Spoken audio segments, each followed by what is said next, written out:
aja teman-teman, apa bisa dengar suara saya?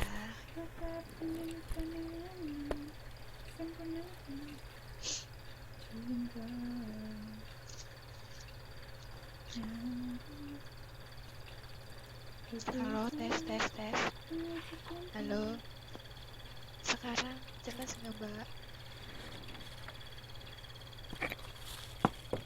Halo. Oke, kalau jelas saya mulai saja ya Mbak, teman-teman. Assalamualaikum warahmatullahi wabarakatuh. Selamat malam Ibu Farah dan teman-teman angkatan 6 manajemen. Saya dari kelompok 4 akan mempresentasikan modul 9 yang terdiri dari saya sendiri, Tasrifa, Masuma, dan Yulita. Berhubung Masuma dan Yulita berhalangan kerja malam, jadi saya sendiri yang akan mempresentasikan modul 9 pada malam hari ini. Kita langsung saja ya, yaitu tentang sistem cost standar dan penetapan cost standar. Apa itu sistem cost aktual? Nah, cost produksi dicatat ketika cost tersebut sungguh-sungguh terjadi. Teknik ini umumnya digunakan untuk pencatatan bahan baku dan tenaga kerja langsung, karena keduanya dapat secara mudah dilacak dan identifikasi pada sistem pekerjaan, produk, aktivitas, atau departemen. Nah, sistem cost standar itu sendiri memiliki karakteristik yang berada dengan sistem cost aktual dan normal. Sistem ini dilakukan penetapan atau penentuan standar untuk cost produksi per unit produksi untuk waktu tertentu. Sebelum memproduksi dimulai atau pada awal periode manajemen, terlebih dahulu menetapkan cost standar bahan baku, tenaga kerja langsung, dan overhead pabrik untuk memproduksi satu unit produk dengan asumsi bahwa produksi dilakukan dalam kondisi normal. Lanjut slide berikutnya. Nah, di sini yang ketiga yaitu sistem cost standar dapat digunakan oleh perusahaan manufaktur. Maaf, itu nggak ada spasi. Nggak ada spasinya ya, perusahaan pemanufakturan yang memiliki karakteristik lingkungan dengan teknologi yang stabil atau tidak mudah cepat berubah. Slide berikutnya. Nah, di sini teman-teman kita secara umum ketika sistem cost ini memiliki perbedaan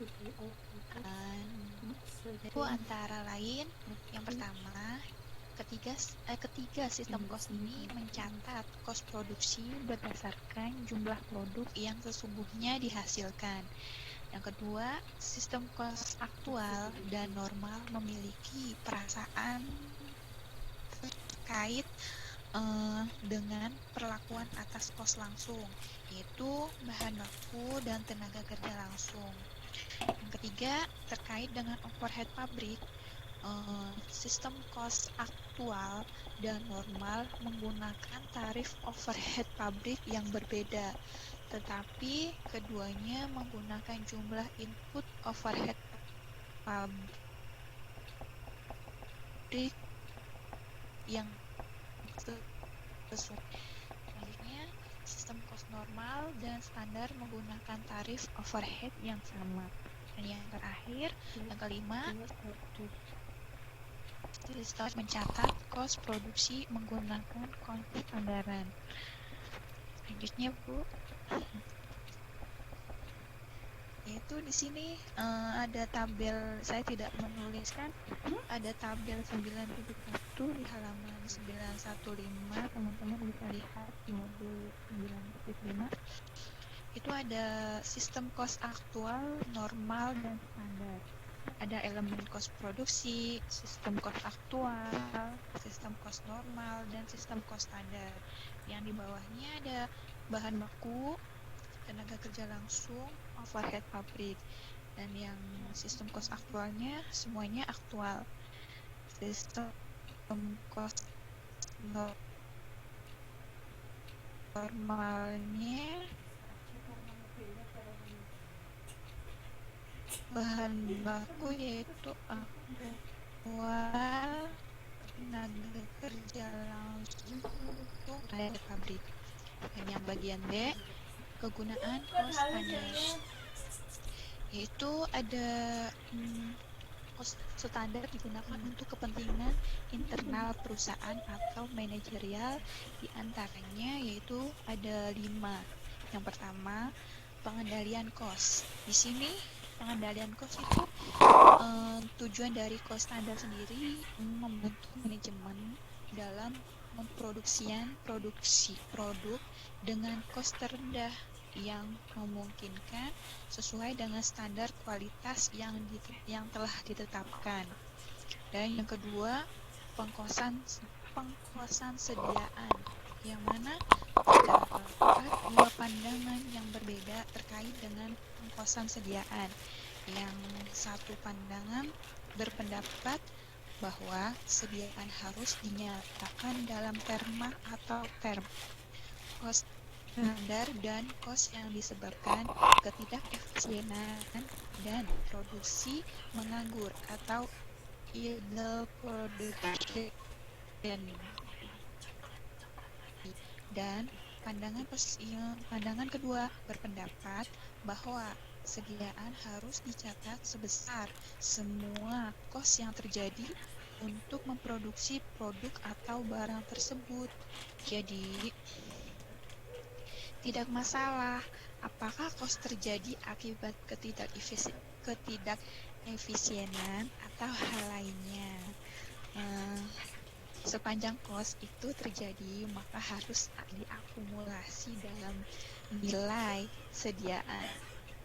Dan yang ketiga yaitu perencanaan anggaran, yang mana cost standar dan anggaran memiliki kesamaan karena keduanya merepresentasi cost terencana untuk periode waktu tertentu. Cost standar sangat bermanfaat dalam pembuatan anggaran karena dapat dijadikan acuan bagi anggaran tersebut. Di sini ada dituliskan perbedaannya. Silahkan teman-teman kalau ingin sambil baca halaman 9.5 di situ perbedaan perencanaan anggaran ya, nomor 3 antara cost standar dan anggaran adalah cost standar dinyatakan dalam ukuran per unit, sedangkan anggaran dinyatakan dalam ukuran total, sehingga untuk menyusun anggaran cost standar tinggal dikalikan dengan volume produksi yang direncanakan. Dan yang keempat yaitu penentuan harga jual produk. Harga jual produk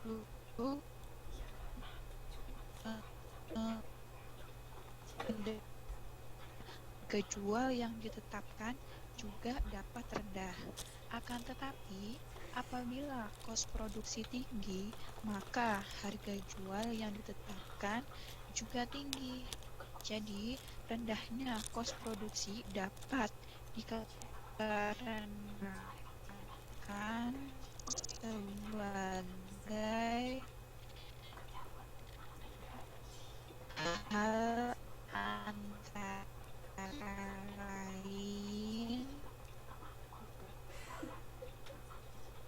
volume produksi yang dihasilkan, sebagaimana yang sudah dibahas dalam